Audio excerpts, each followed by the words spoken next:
के अगले क्रम में हम देखते हैं जिन्होंने सिख राज्य को एक पृष्ठभूमि या एक आधार प्रदान किया था। उसके अगले क्रम में आते हैं अमरदास यानी गुरु नानक देव, उसके बाद गुरु अंगद और उसके बाद फिर आते हैं अमरदास, तीसरे गुरु को लेकर। देखिए, अमरदास ने गोइंदवाल में गुरु की गद्दी स्थापित की। कहाँ पे? गोइंदवाल में अमरदास ने गुरु की गद्दी स्थापित की।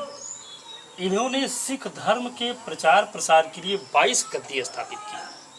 ये भी एक तथ्य है, ताकि सिख धर्म का अधिक से अधिक लोगों में प्रचार प्रसार हो सके, लोग सिख पंथ या सिख धर्म के प्रति आकृष्ट हों, इसलिए उन्होंने 22 गद्दी स्थापित की थी। गोइंदवाल में एक छोटा सा तालाब भी था, एक बावड़ी थी, तालाब था। ये कहा जाता था कि इसके जल को पीने से अनेकों रोग दूर हो जाते हैं। ये भी एक तथ्य है। अगला जो तथ्य सबसे इम्पॉर्टेंट है गुरु अमरदास में, उसमें बादशाह अकबर इनसे मिलने स्वयं गोविंदवाल गए थे।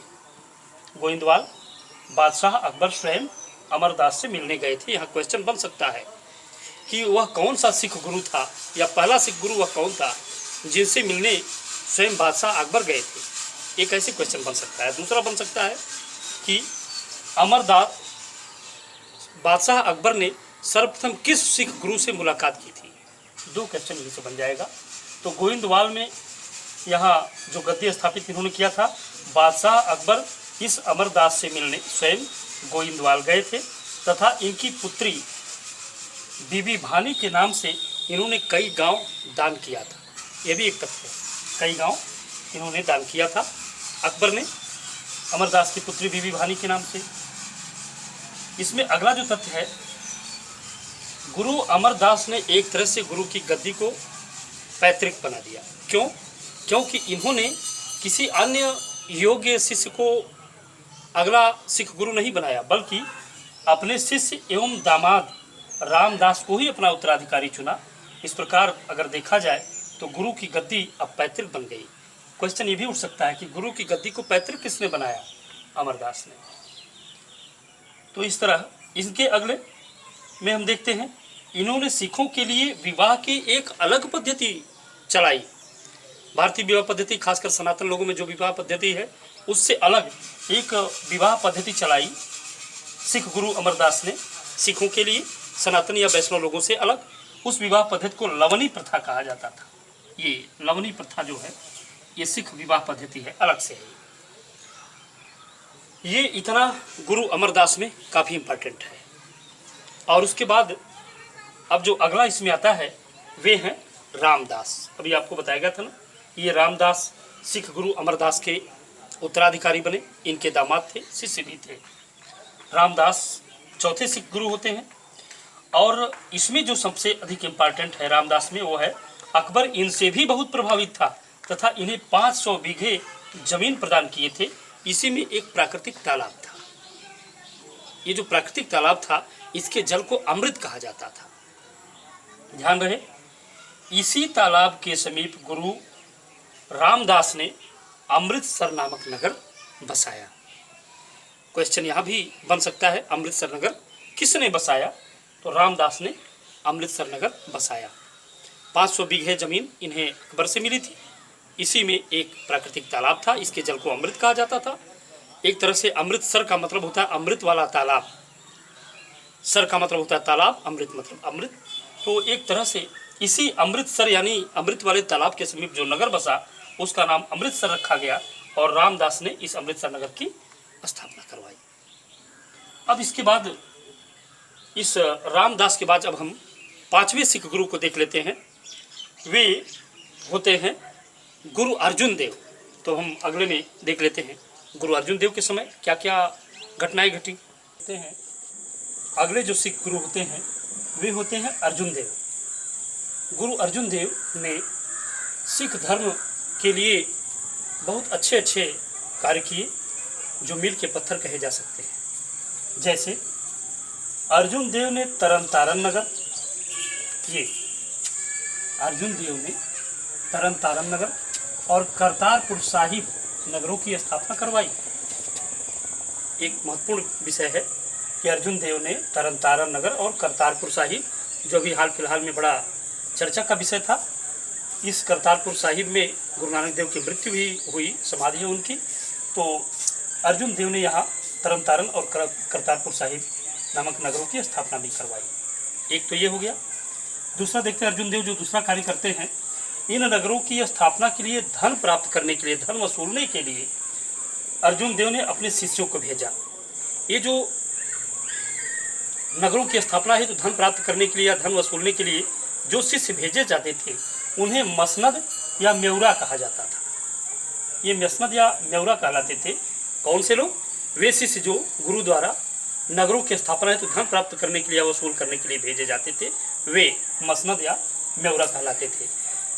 सिख गुरु अर्जुन देव ने अपने शिष्यों या अपने सिख अनुयायियों को यह भी आदेश दिया कि वे अपने कमाई का, अपने आय का कम से कम 1/10 भाग, इतना 1/10 भाग अवश्य ही गुरु को देने की कोशिश करें ताकि इन नगरों की, पवित्र नगरों की स्थापना करवाई जा सके। ये दूसरा तथ्य है। तीसरा देख लें, अमृतसर तालाब के बीच सिख गुरु अर्जुन देव ने हरमिंदर साहब की स्थापना करवाई।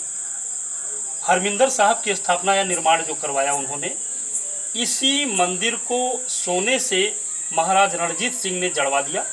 तब से यह स्वर्ण मंदिर कहलाने लगा। ये वही स्वर्ण मंदिर है जिसे हरमिंदर साहिब कहा जाता है और इसकी स्थापना अर्जुन देव ने करवाया था। ध्यान रहे, अर्जुन देव ने इसकी स्थापना, जो मैं यहाँ लिखना भूल गया हूँ, आप ऐसे ही जान लें, अर्जुन देव ने कादिरिया संप्रदाय के एक सूफी संत मियाँ मीर से इसकी नींव की पहली ईंट रखवाई थी। मियाँ मीर से, ये मियाँ मीर थे कादिरिया संप्रदाय के एक सूफी संत थे। तो ये रहा हरमिंदर या स्वर्ण मंदिर। और आगे देखते हैं, अर्जुन देव ने आदि ग्रंथ की रचना करवाई। सिखों का एक महत्वपूर्ण ग्रंथ है आदि ग्रंथ। जब ये गुरु गोविंद सिंह के समय लुप्त हो गए, युद्ध में खो गए, तो गुरु गोविंद सिंह ने फिर से उनकी रचना की, वे ही गुरु ग्रंथ साहिब कहलाए।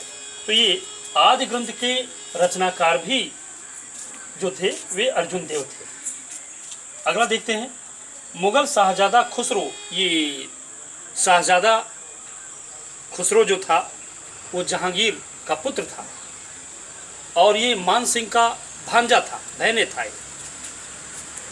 मुगल शाहजादा खुसरो ने को सहायता देने के आरोप में, क्योंकि ये मुगल शाहजादा खुसरो जहांगीर से बगावत कर बैठे थे, बादशाह बनना चाहते थे पिता के जीवन काल में ही, तो मुगल शाहजादा खुसरो को सहायता देने के आरोप में जहांगीर ने 1606 में सिख गुरु अर्जुन देव को फांसी दिलवा दिया। अर्जुन देव के बाद अब इतने महत्वपूर्ण कार्य कर लेने के बाद 1606 में जब इनकी मृत्यु हो जाती है तो अगले सिख गुरु होते हैं गुरु हरगोविंद सिंह।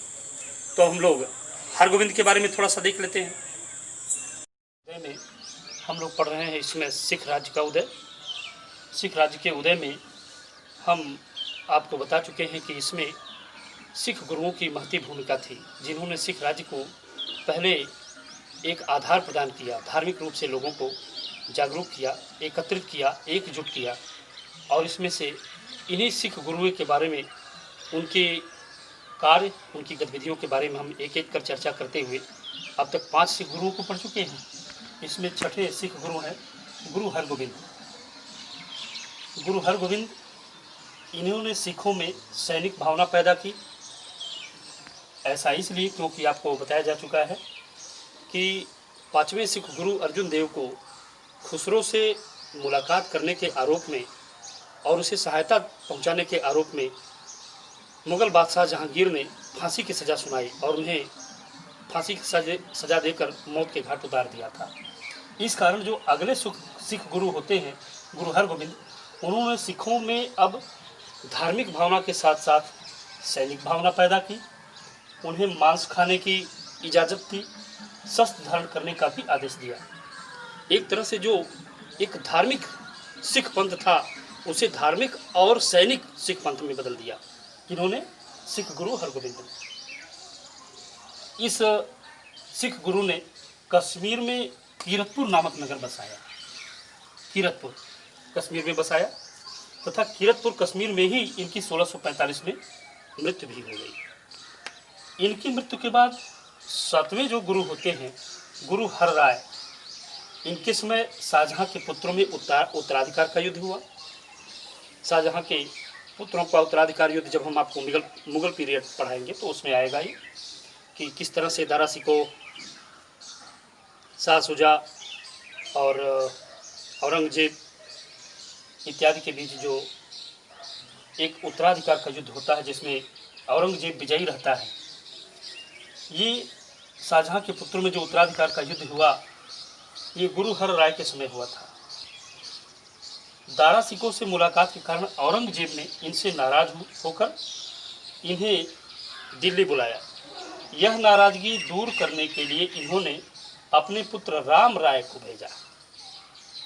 राम राय वहाँ पहुँचते और वहाँ पहुँचकर उन्होंने मुगल दरबार में कुछ ऐसी करामात की जिससे औरंगजेब प्रसन्न हो गया, लेकिन उनके इस करामात से खुद इनके पिता गुरु हर राय नाराज हो गए और इसी कारण से उन्होंने अपना उत्तराधिकारी अपने 6 वर्षीय पुत्र गुरु हरकिशन को बनाया। ध्यान रहे, बड़े भाई राम राय थे जो मुगल दरबार भेजे गए थे। पिता ने नाराज होकर आखिरकार अपने 6 वर्षीय पुत्र गुरु हरकिशन को अपना उत्तराधिकारी बनाया। इस तरह से गुरु हरकिशन की गुरु की गद्दी के लिए अपने बड़े भाई राम राय से एक तरह से खटास भी उत्पन्न हुई और ये अल्पायु में ही जब मृत्यु को प्राप्त हुए तो इन्होंने अपना अगला उत्तराधिकारी सिख गुरु हरकिशन को नियुक्त किया। हरकिशन के लिए इतना ही महत्वपूर्ण है कि ये हरकिशन चेचक से मृत्यु को प्राप्त हुए थे। ये चेचक से मृत्यु को प्राप्त हुए और हरकिशन के चेचक से मृत्यु के प्राप्त होने के बाद जो अगले सिख गुरु होते हैं वे होते हैं गुरु तेग बहादुर। तो हम लोग अब इनके बाद थोड़ा गुरु तेग बहादुर के बारे में देख लेते हैं कि उनकी गतिविधियाँ, उनकी कार्यप्रणाली क्या थी। सिखों के गुरुओं की परंपरा में हम 9वें गुरु तेग बहादुर के बारे में देखते हैं। इन्हें औरंगजेब ने शाहजादा अकबर को सहायता देने या सहायता पहुंचाने का आरोपी बताया। ध्यान रहे, औरंगजेब के सत्तासीन हो जाने के बाद उसके बड़े पुत्र शाहजादा अकबर दुर्गादास राठौर के बहकावे में आकर बादशाह बनने की महत्वाकांक्षा में औरंगजेब की धार्मिक नीतियों और उनकी सत्ता के विरोधी हो जाते हैं। औरंगजेब ने उन पर आक्रमण किया जिसमें बड़े जल्दी ही शाहजादा अकबर युद्ध में परास्त होकर दक्षिण भारत भागे। ध्यान रहे, जब हम मराठा सल्तनत आपको पढ़ाएंगे तो उसमें आएगा कि इसी का पीछा करते हुए औरंगजेब दक्षिण भारत पहुंचा और फिर वहां से वापस नहीं लौट सका। ये वही शाहजादा अकबर है। औरंगजेब ने इसी शाहजादा अकबर को सहायता देने का आरोपी बनाया गुरु तेग बहादुर को और उन्हें अपनी सफाई देने के लिए दिल्ली दरबार बुलाया। दिल्ली दरबार में उनकी सफाई से संतुष्ट नहीं हुआ। धर्मांध धार्मिक कट्टर वह था ही। उसने इन्हें इस्लाम धर्म ग्रहण करने का आदेश दिया कि तुम्हें इस्लाम धर्म ग्रहण कर लेना चाहिए, अन्यथा मारे जाओगे।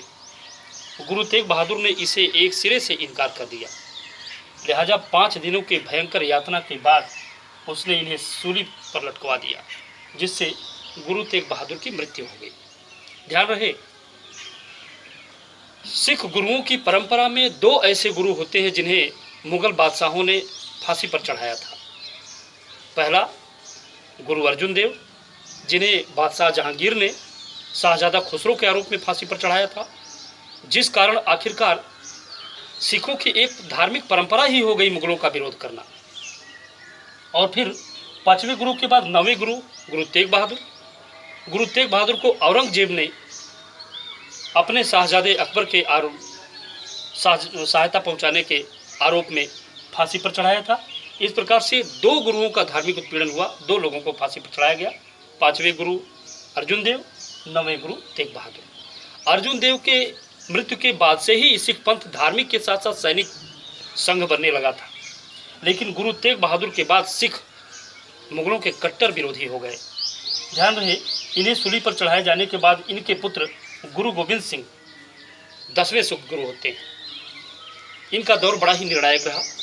सिख गुरु गोविंद सिंह की 1666 में पटना साहिब में इनकी माता ने इन्हें जन्म दिया था, जिस समय इनके पिता गुरु तेग बहादुर पटना के यात्रा पर थे, सिख पंथ के प्रसार प्रचार के लिए पटना गए थे। उसी समय पटना साहिब में 1666 में गुरु गोविंद सिंह का जन्म हुआ। गुरु गोविंद सिंह गुरु तेग बहादुर के बाद गुरु की गद्दी पर स्थापित होते हैं। इन्होंने मखोवल, ये है मखोवल के पास एक आनंदपुर नगर है, जहाँ पर इन्होंने अपनी गुरु की गद्दी स्थापित की थी। ध्यान रहे, गुरु गोविंद सिंह से औरंगजेब का लगातार संघर्ष हुआ। गुरु गोविंद सिंह ने अपने जीवन काल में कई रचनाएं भी की हैं, जैसे चंडी दीवार। चंडी दीवार का मतलब होता है चंडी का वार, चंडी मतलब दुर्गा जी के बारे में इन्होंने लिखा है। एक इन्होंने लिखा है विचित्र नाटक। विचित्र नाटक गुरु गोविंद सिंह की आत्मकथा है, ऑटोबायोग्राफी। एक पुस्तक इन्होंने लिखी कृष्णावतार, भगवान कृष्ण के बारे में इसमें इन्होंने बड़ा वर्णन किया है। और एक पुस्तक है जफरनामा, ये एक पत्र है, औरंगजेब को इन्होंने जफरनामा नाम का एक पत्र भेजा था। ये इनकी तमाम कृतियाँ मानी जाती हैं। ध्यान रहे, गुरु गोविंद सिंह ने एक और बड़ा काम किया था।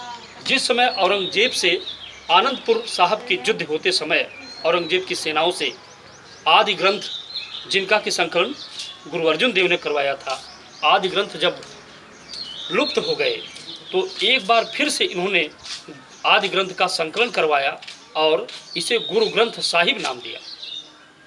ये गुरु ग्रंथ साहिब का संकलन भी एक बार गुरु गोविंद सिंह ने फिर से करवाया था।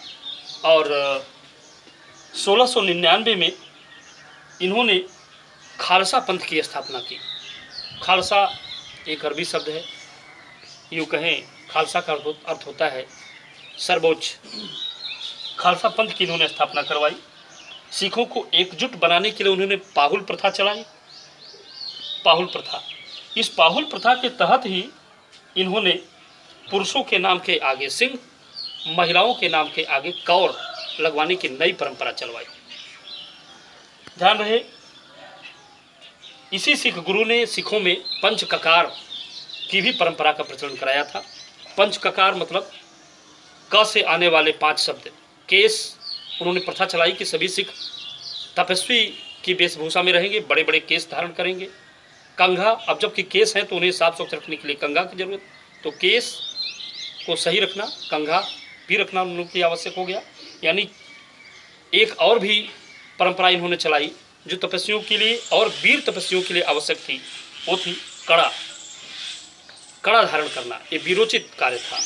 तो केस, कड़ा, कंघा, कच्छ। कच्छ मतलब एक, जैसे आजकल लोग बड़ी जंघियाँ पहनते हैं, कच्छ यानी कच्छा धारण करना। कहीं भी हो, खेती बाड़ी कर रहे हों, सिख गुरुओं के आह्वान पर वे वहीं से सिख गुरुओं के पक्ष में युद्ध करने जा सकते हो, इसलिए उन्हें एक कच्छा धारण करना आवश्यक होता था, अतिरिक्त कच्छा रखना आवश्यक होता था। और अंत में होता है कृपाण। कृपाण मतलब तलवार, सदैव युद्ध के लिए तैयार रहने वाला धार्मिक पुरुष। अर्थात धार्मिक पुरुष साथ साथ वह एक वीर पुरुष भी होगा। ऐसा वीर या लड़ाकू जातियों के रूप में गुरु गोविंद सिंह ने सिखों को परिवर्तित किया था। तो पंच ककार की जो उन्होंने परंपरा चलाई, केश, कड़ा, कंघा, कच्छ एवं कृपाण, ये 5 चीज़ों की परंपरा भी इन्होंने सिखों में चलाई। ध्यान रहे,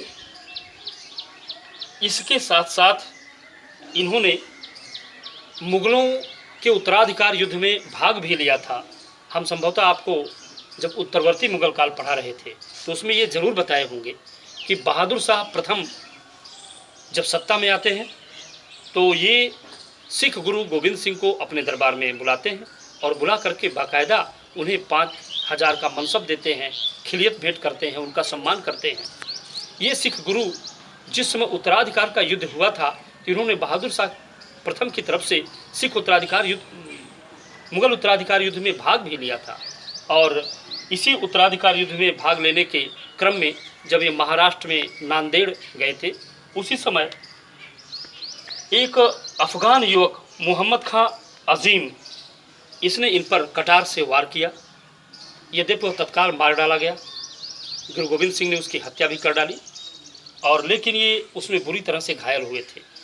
बुरी तरह से घायल होने के बाद सिख गुरु गोविंद सिंह ने आखिरकार अपनी मृत्यु निकट जानकर स्वयं को अग्नि को समर्पित कर दिया। ध्यान रहे, घायल अवस्था में इनसे ये पूछे जाने पर कि आपके बाद अगला सिख गुरु कौन होगा, इन्होंने सिख गुरु की गद्दी समाप्त करने के साथ साथ ये कह दिया कि कोई नहीं, बल्कि अब आपके सच्चे बादशाह या आपके गुरु, ये जो आदि ग्रंथ का जो संकलन हमने गुरु ग्रंथ साहिब के रूप में कराया है, ये गुरु ग्रंथ साहिब ही आपके सच्चे गुरु, सब आपके सच्चे बादशाह होंगे। यानी ये सिखों के अंतिम गुरु पद पर स्थापित होने वाले महापुरुष थे। सिख गुरु गोविंद सिंह ने जो एक महत्वपूर्ण कार्य किया था वो ये था कि उन्होंने सिख गुरुओं की परंपरा को 10वें गुरु अपने स्थापित होने के बाद, यानी 10वें गुरु के बाद समाप्त कर दिया और उन्होंने सच्चा बादशाह या सच्चा गुरु गुरु ग्रंथ साहिब को ही बताया। तो इस तरह से ये सिखों के 10वें गुरु और अंतिम गुरु सिद्ध हुए। इनकी रचनाएं, इनकी कृतियां बड़ा ही महत्वपूर्ण हैं और इनके मृत्यु के बाद, क्योंकि सिख गुरुओं की परंपरा समाप्त हो चुकी थी, इसलिए इनके बाद सिखों के नेता हुए बंदा बहादुर। तो अब हम लोग थोड़ा सा बंदा बहादुर के बारे में देख लेते हैं। सिख गुरुओं के परंपरा में समाप्त होने के बाद, क्योंकि अभी हमने आपको बताया कि गुरु गोविंद सिंह ने सिख पद समाप्त कर दिया, तो सिख गुरुओं के परंपरा या सिख गुरुओं के पद समाप्त होने के बाद जो सिखों का पहला राजनीतिक नेता होता है वो था बंदा बहादुर। ये सिख गुरु तो थे नहीं, सिख गुरु न होने के बाद ये गुरु गोविंद सिंह के उत्तराधिकारी थे। मतलब अगर सिख गुरु गोविंद सिंह ने गुरु परंपरा को कायम रखा होता तो संभवतः ये 11वें गुरु हुए होते, लेकिन क्योंकि गुरु गोविंद सिंह ने गुरु परंपरा को समाप्त कर दिया था, गुरु की गद्दी को समाप्त कर दिया था और इस आदि ग्रंथ या गुरु ग्रंथ साहिब को ही सिखों का धार्मिक नेता बता दिया था, इस नाते ये सिखों के गुरु तो नहीं हुए लेकिन गुरु गोविंद सिंह के उत्तराधिकारी थे। अब जब सिख गुरु नहीं थे तो हम कह सकते हैं ये सिखों का पहला राजनीतिक नेता था।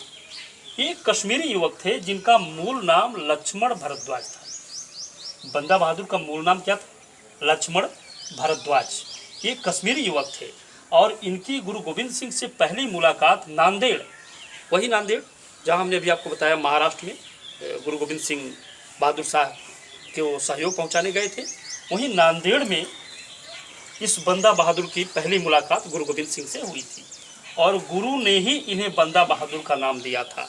ये बताया जाता है कि गुरु गोविंद सिंह ने मुलाकात के दौरान जब इनसे पूछा कि आप कौन हैं, तो बंदा बहादुर ने कहा कि मैं आपका बंदा हूँ। तो लक्ष्मण भारद्वाज जो ये कही कि मैं आपका बंदा हूँ, अब गुरु गोविंद सिंह ने इनका नाम रख दिया बंदा बहादुर। यहाँ तक क्लियर हुआ?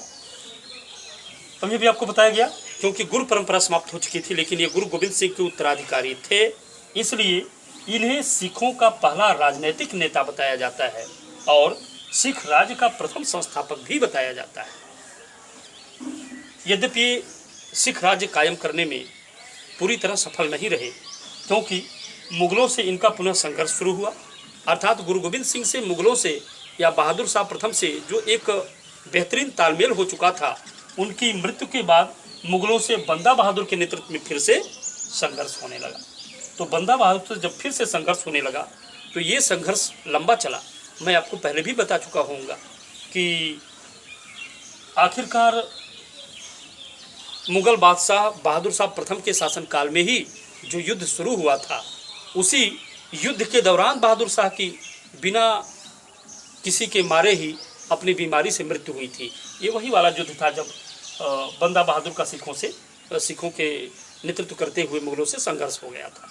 लेकिन आखिरकार बहादुर शाह प्रथम के बाद आते हैं जहांदार शाह और जहांदार शाह के बाद आते हैं फारूक शेर। तो फारूक शेर के शासनकाल में 1716 में सैयद बंधुओं ने सिखों के विरुद्ध अभियान किया और 1716 में सिखों ने के ये नेता बंदा बहादुर आखिरकार युद्ध करते हुए मारे गए। तो इस प्रकार हम देखते हैं कि सिखों का पहला राजनीतिक नेतृत्व बंदा बहादुर ने संभाला। अब बंदा बहादुर की मृत्यु के बाद सिख अनेक भागों में बिखर गया सिख राज्य एक तरह से, पूरी तरह से। इनमें मुगलों ने कामयाबी तो पाई लेकिन फिर आगे चल कर के ये ही सिख छोटे छोटे मिसलों में अपने आप को संयुक्त करने लगे। इस प्रकार कुल 12 मिसल अर्थात 12 नेताओं के नेतृत्व में 12 सिख मिसलें कायम हुई। मिसल अब हम इसके बाद आपको सिख मिस्र और उसके बाद महाराज रणजीत सिंह का उदय, इसको हम आपको इसके बाद बताएंगे। धन्यवाद छात्रों।